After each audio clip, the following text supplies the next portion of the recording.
You think that they succeeded in landing that? And what did you think of the way the opposition positioned itself? Well, it was kind of a boring question period, to be honest. It's like I heard it before. You know, it was like a sad reboot. And frankly, Prime Minister is a quick learner, and he's learned quickly that it's called question period, not answer period. And so we didn't get much other than it's a new government, and he has a plan, and, we'll find out eventually. Folks, question period has officially returned. And I gotta say, watching yesterday's session was a little bit weird, seeing as it's been about 6 or 7 months since the last one. But as you heard from the opener, for the guy who keeps saying he's not a politician, it's kind of like water off a duck's back. This guy just fell right into the role of not actually answering any question, but the media quickly covered the Andrew Scheer, Mark Carney interaction. But I kind of wanted to focus a little bit more on some of the other interactions between other MPs before the question period and during question period. And one of them that caught my eye right off the bat was Mr. Stephen Guilbeault, because it seems like he's got a talking to where he actually shut down a question about energy. Take a listen. Climate change. There were 2 mentions of climate change and commitments to continue moving forward on nature protection. As you will recall, during the election campaign, we committed to create 10 new national parks, 10 new marine conservation area, 15 new urban parks, and accelerate our achievement of our goals to protect 30% of our lands and waters by 2030. How much more conventional energy does Canada need? That was in the third speech. How conventional energy? How much more conventional energy does Canada need? I'm not the energy minister. I'm not responsible. I'm responsible for nature. Now, the question from the reporter was a little bit hard to hear, but she asked Guilbeault, how much more conventional energy does Canada need? And this is referring to oil and gas, pipelines, that kind of sort of thing. And instead of Guilbeault getting into his normal rhetoric, he immediately shut it down by saying, well, I'm not the energy minister. I'm not responsible for that. I'm responsible for nature. And that is a clear indication that he's had a talking to about shutting his mouth on files that don't involve him anymore, because he essentially humiliated Mark Carney the last time that this kind of questions were posed to him, and he started going on and on and on about pipelines.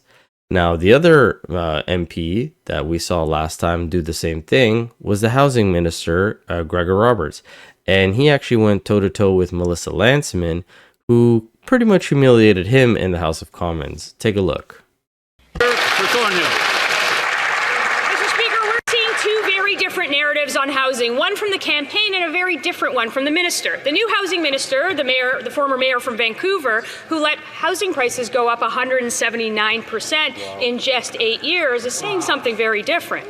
The minister answered a resounding no when he was asked if home prices should come down from their record highs. If he's adamant that prices shouldn't go down, how much does he think that they should go up? The Honourable Minister of Housing and Infrastructure and Minister responsible for Pacific Economic Development Canada. Merci, Monsieur Président. Je suis honoré. It's an honor for me to be here in the House. Vancouver, Fraser U, South Burnaby, for giving me the opportunity to represent them here. On the issue of affordability and affordable housing, well, first, I'm very proud to be part of a government that's committed to cutting taxes from day one here in the House. Here, here. Yeah. I'm also looking forward to pursuing the most ambitious affordable housing plan in the history of Canada, delivering a GST cut to first-time home buyers and ensuring we bring the development costs down. The honourable member for Thornhill. The minister ought to know that the housing market is already in chaos. Sellers can't sell and buyers can't buy. It's proving out. Only 310 houses were sold across the entire GTA. That's a staggering 89% below 10-year average. Lower supply, higher prices spells more trouble for Canadians. So instead of building homes and bringing the cost down, he's actually building more bureaucracy. So we know that housing prices went up 179% when he was in charge of housing in Vancouver. How much higher are they going to get when he's in charge of housing for the entire country? The Honourable Minister of Housing and Infrastructure and Minister responsible for Pacific Economic Development Canada. Thank you, Mr. Speaker. To the member, it's not about reducing the value of an individual's home or senior's home. The member may wish to force seniors to sell their homes for less. We're going to focus on building more affordable housing and delivering a cut to the GST to first-time home buyers. Now, it's always great to see Melissa Landsman in the House of Commons, but if you listen to Gregor Roberts' response, it was basically a copy and paste from what Trudeau and Freeland said over a year ago about the most ambitious housing plan the country has ever seen. I mean, we have an article here from April 12th, 2024 from Global News, and we have an archived piece from the Prime Minister of Canada, again, the same day, April 12th, and this was them talking about the Liberals unveiled the most ambitious housing plan to build 3.87 million homes by 2031. Now, we broke down this math months ago, or a year ago, I guess, at this point, and it's physically impossible to even get close to this. But it says the federal Liberals have unveiled their plan to solve the housing crisis. The exact same crisis that they created. They promised this over a year ago, building on recent announcement with new tax incentives, more than $1 billion in homelessness, and countrywide effort to build more housing on public lands. Today, we are releasing the most comprehensive and ambitious housing plan ever seen in Canada, Prime Minister Justin Trudeau announced in Vaughan, Ontario on Friday. Sounds very much like what Gregor Roberts said there. But if you were listening to Melissa Landsman and the stat that she put out about only 300 houses were sold in the GTA, the next MP, Conservative MP, actually brings us up again, kind of gives a little bit more information. And instead of Gregor Roberts talking about it, we have a guest appearance from Champagne. So enjoy this. The Honourable Member for Parry Sound, Muskoka. Mr. Speaker, the sale of new homes in the GTA just hit a 7th straight month of record-setting lows. Only 310 new homes were sold in the GTA in April. That's a 72% drop over last year and an 89% drop in the 10-year average, with condo sales plummeting 94%. Wow. The report warns that there will be a massive housing shortage in 2 years. Prices are too high for buyers and they're too low for sellers. So can the Prime Minister tell us what he plans to do to help the buyers that cannot afford to buy and the sellers that cannot afford to sell? Good question. L'honorable ministre des Finances et du Revenu National. It's good to be back, and in fact, the Conservatives have not changed, Mr. Speaker. They should listen more. My colleague was very clear about what we're doing. We're eliminating GST for first-time home buyers, Mr. Speaker, in the country, for houses up to $1 million. We should all celebrate, Mr. Speaker, and we expect the Conservative to support the Ways and Means motion we have put, Mr. Speaker, because this is how we can help Canadians. Thank you, Mr. Speaker. Honourable Member for Parry Sound, Muskoka. Well, Mr. Speaker, tax relief is certainly welcome, and it's frankly long overdue from this government, but the meager tax cuts that they're talking about will save families $70 a month. We're dealing with families that are looking at $5,000 a month mortgages or more. Equifax is reporting that the mortgage delinquencies in Ontario are at the highest level ever recorded. They're up 70%, Mr. Speaker. This is not a coincidence. It's certainly not a surprise. So instead of building a third federal housing bureaucracy, why don't we just get more homes built? Good point. L'honorable ministre des Finances. The Honourable Minister of Finance and National Revenue. Speaker, in one end, it's encouraging that we hear the Conservative will support our motion, but it's concerning to hear a member, Mr. Speaker, to really talk down a measure that will help 22 million Canadians in this country, Mr. Speaker. This is shocking. This is up to $840 for a family with 2 incomes, Mr. Speaker. The people in my riding and his riding are welcoming this measure, and we hope the Conservative will support us. This is how you support Canadians. Now, this is something we're going to keep hearing about, is this tax cut. Again, this $840 between 2 individuals, when you actually break it down, it's $420 per person, which means $35 a month. So in a family of 2 that are working, you're saving $70 a month. That's nothing really to ride home on. You're not going to be able to buy a house because you saved $840 in that year. So the fact that they keep bringing this up, kind of pathetic. But as he was talking about, Equifax just put out this statement saying non-mortgage delinquencies has reached levels not seen since 2009, right after the housing crisis. 1.4 million people in Canada missed a credit payment as refinancing and renewals dominate the Q1 mortgage market. Now, the report goes on to say economic uncertainty continued to impact credit usage and consumers' financial health across Canada during the first quarter of 2025, according to Equifax. When we go down to the card spending slows, but the balances continue to rise section, it says the average credit card pay rate decreased to 52.9% in Q1, down 32 basis points. Notably, younger consumers under the age of 35 showed a more dramatic shift, with their average pay rate falling 392 basis points from 62.9% to 58.9%. And under Ontario consumers under stress, Ontario's 90-day mortgage delinquency rate rose to 0.24%, a substantial 71.5% increase since Q1 of 2024. British Columbia followed with a notable rise of 33.3%, reaching 0.18% rise. And this is because Toronto, Vancouver, these places are highly unaffordable. And the CBC just put out a video talking about how condo prices are coming down. But even the average condo price in Toronto, which is cheaper than Vancouver, is still worth more than the house that I am currently in. And those condos are like 500, maybe 600 square feet. You can't raise a family in that. That's essentially a shoebox, a little bird cage that you're living in. And so if you can't raise a family, it's probably best that you're by yourself in those spaces. But then you can't be by yourself because you can't afford it.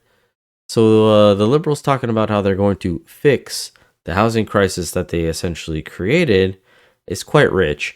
And this leads me to the last clip from the House of Commons that I wanted to play, where one of the new MPs kind of shot herself in the foot, because there's a section where a Liberal will ask a Liberal a question instead of it being an opposition asking the Liberal. And this lady's question didn't really go the way I think that she was hoping it would. Shore, St. Margaret's. Mr. Speaker, last month voters in my riding of beautiful South Shore, St. Margaret's, voted for change. A change to address the cost of living and a change to address the cost of living, which has eroded Canada's quality of life. They voted for a change that puts more money in their pockets, and they voted for change that builds more affordable Canada. As we build the strongest economy in the G7, we need to ensure that we leave no Canadians behind. Mr. Speaker, my question is, could the Minister of Finance and National Revenue please share with this House how the government... Now, she took too long to ask the question, so they cut her mic, and I'm not going to bother playing Champagne's answer because it's the same garbage that he was talking about earlier, the middle class tax cut, the $840, which we already broke down. But I do find it interesting that she's saying her constituents voted for change, saying that they're tired of the cost of living and how it's eroded the quality of life in Canada, yet these people voted Liberal yet again. That's like shooting yourself in the foot and then complaining that there's a hole in your foot. The Liberals have had the past 10 years to get something done, to do it right. And you guys voted them back in again when they've already displayed such poor governance. It just makes no sense to me. But the fact that they're complaining for the position that they are in, that the Liberals put them in, and then still voted Liberal, again, mind-blowing. Now, if you actually did want change, maybe voting a Conservative or literally any other party would have been your better option, but nope, you voted Liberal in yet again. But on the note of the Conservatives, I actually wanted to pivot to this clip from CBC with David Cochrane, because they were talking about how Pierre wasn't in the House. He did his press conference beforehand and how he kind of needs to keep his image up, seeing as he's not going to be able to be present in the House of Commons for these debates. And one of his guests was talking about how you've been seeing a lot more Conservatives on media outlets like CTV or CBC. And listen to the comment that David Cochrane said. So, but I think he's going to fight to get those, regular presences in front of the cameras every week. He's going to have to. Also, he's going to be campaigning in that by-election. So he's going to need as much visibility as he can on social media too, because they would use those clips in the chamber a lot on social media to get his message out there. So he's going to have to get other occasions to continue and do that. Maybe he's going to continue to go on the field, meet some people, try to keep that election vibe going. But it's far from ideal. But I noticed that a lot of MPs now speak more, give more interviews, stop before the caucus meeting, like we haven't seen that before the election at all. So there's kind of a mood shift that is happening in the caucus. We'll see if it lasts. Yeah, it's like they're fully formed grown-ups who were elected to a Canadian parliament, and they are acting like it now. Now tell me, does that seem like a nonpartisan comment coming from the national broadcaster? Because it sounds like they're essentially calling the Conservatives children simply because they didn't go on his stupid show. Now we've seen how the media treats the Conservatives, especially with things that they say or things that they do. And just a few weeks ago, when Andrew Scheer was on David Cochrane's show, David Cochrane and him went toe-to-toe because Cochrane didn't like the fact that he said that the government printed more money. He immediately had to go defend his piggy bank, because that's what they essentially are at this point. The Liberal government is just bankrolling the CBC, so these guys have to defend them tooth and nail. And this is the problem with the state media. And even Bernie Sanders, in his a most recent interview on Flagrant 2, he talks about that. He talks about the Democratic Party, the mainstream media, how they work together, how they smear individuals, especially right-leaning individuals, or make you seem like a right-leaning individual. And he just talks about how corrupt the Democrats actually are. Take a listen. I'm sorry. I have to ask this. I hate to interrupt you. We have a question we want to ask about what happened to you in 2016 with this Bernie Bros movement, where your followers are seeing they have a racism problem, a misogyny problem. Do you think that's a super PAC thing behind that? That was the Democratic establishment. That was the. Wow. Okay. That was just, they were sitting there. We had a lot of young people. We had people of color, and they create this kind of myth with the help of the corporate media and all that stuff. It's kind of interesting to that note is during this election, the podcast space, which the Democrats largely avoided, they feel had some influence in the election, and they started to label us the podcast bros. And said that we were sexist and we were racist and bigoted. It's almost like it's the exact same strategy to get you out of there. Yeah, that's what the liberal elite China does. And liberal Democrats talk about that all the time. And then you get to what we call identity politics. Yeah. That you're black, you're wonderful, you're tremendous, you're gay, you're the greatest human being on earth. Yeah. And rather than say, what do you stand for? Exactly. You're gay, that's fine, who cares? Yeah. But what do you stand for? Yeah. Is every gay person brilliant and wonderful and great? No, of course not. Everybody's a human being. Yeah. So the issue is what you stand for, which gets you back to what we discussed earlier, class politics, in the sense of which side are you on?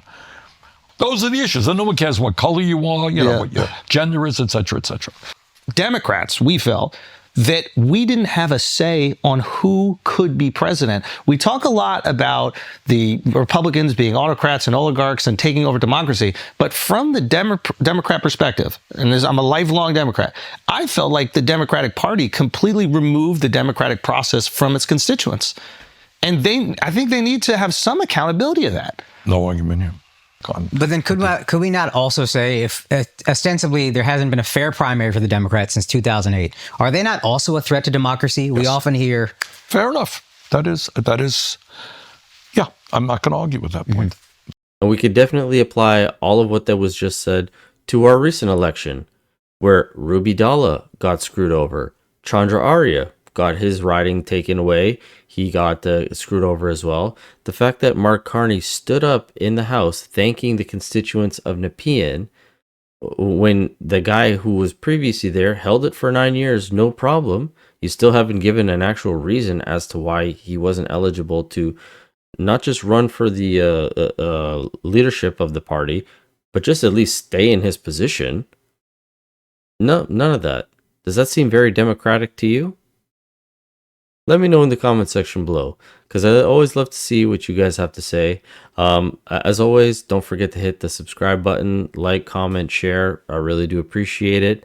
And as always, I will catch you guys on the next one. Thanks so much.